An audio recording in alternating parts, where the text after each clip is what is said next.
Hey guys, welcome to another episode of the No Swear Gamer. Today I'm going to take a look at the classic arcade pinball plug-and-play system. Yeah, this little unit has an on-off switch right here with a little red light indicator, menu button. Also 2 sets of flipper buttons. You can either play down here or up on the shoulders. Nice touch. And a plunger, which actually works fairly well.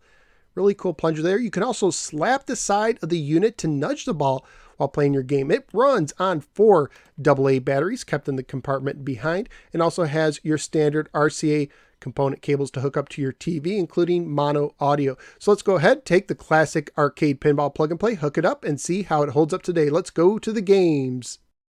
The classic arcade pinball plug and play was made by Jakks Pacific and carries a copyright year of 2004.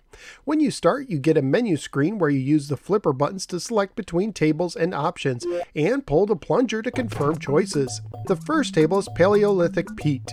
This dinosaur-themed table was simple, easy to understand, and the most enjoyable of the 3. The second table is Super Star Strike, which has nothing to do with the Intellivision game Star Strike, except for the fact that they both seem to be about battling in space. This table was a little more confusing to understand, but it was still okay to play. The third and final table is Skate Scene Pinball. This was the nicest looking of the 3 tables, yet also the least enjoyable. In the first 2 tables, I was able to find a secret area, which was easy to understand how to do in the first table and more accidental in the second. And honestly, I don't know if there is one in the third. Each table has 3 modes of difficulty: Kids, Arcade, and Wizard modes. All these seem to do is change the speed of the ball, with it moving pretty fast in the Wizard mode and moving pretty slowly in the Kids mode, sometimes to the point that I had to relaunch the ball more than once since it never picked up enough speed to make it up the ramp. Overall, I'd recommend the normal arcade mode. The unit overall controls fairly well, as there was never a time I felt like the controls lost me a game.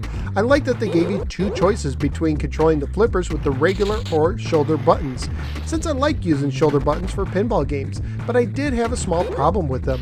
The nudge feature is not a feature I wanted to use a lot, but it did respond easily with a light hit to the side, and it took a lot to make a tilt occur. However, after a while, I was wondering why I randomly heard a rumbling sound during gameplay with the screen shaking. It turns out that when I used the shoulder buttons, the game interpreted some of the vibrations from pressing the buttons as a nudge.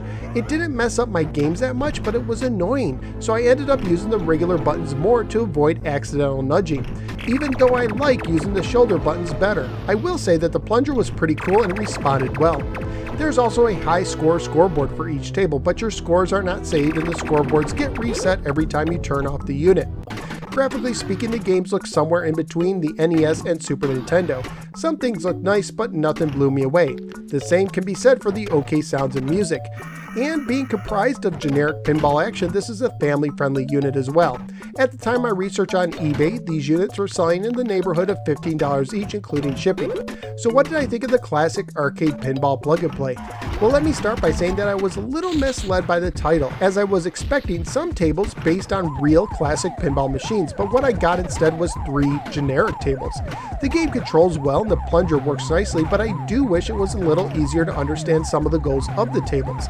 And overall, nothing really blew me away. I like video pinball, but none of the tables impressed me to the point that I would want to keep playing them over and over. So where am I going to rank the classic arcade pinball plug and play? Well, I would rather play some more pinball than the platforming action of the Power Rangers plug and play at 12, but there are games on the Sega Nano Virtua Fighter 2 unit I'd rather play at 11. So out of the 18 plug and play systems I've now ranked, the classic arcade pinball plug and play is rolling into the 12th position. The classic arcade pinball plug and play offers some decent pinball gameplay, but the tables didn't impress me all that much. So what do you think of this plug and play? Whether you agree or disagree with me, feel free to let me know in the comments below. Also, feel free to click the like and subscribe buttons. If you'd like to support the show, you can do so at Patreon. Just go to patreon.com/NoSwearGamer for more information. You can also follow me on both the Facebook or the Twitter, and I'm a member of the Retro Junkies Network. Thank you for giving me a little part of your day, and I look forward to seeing you next time in the next episode of the No Swear Gamer. Take care and be careful when using shoulder buttons.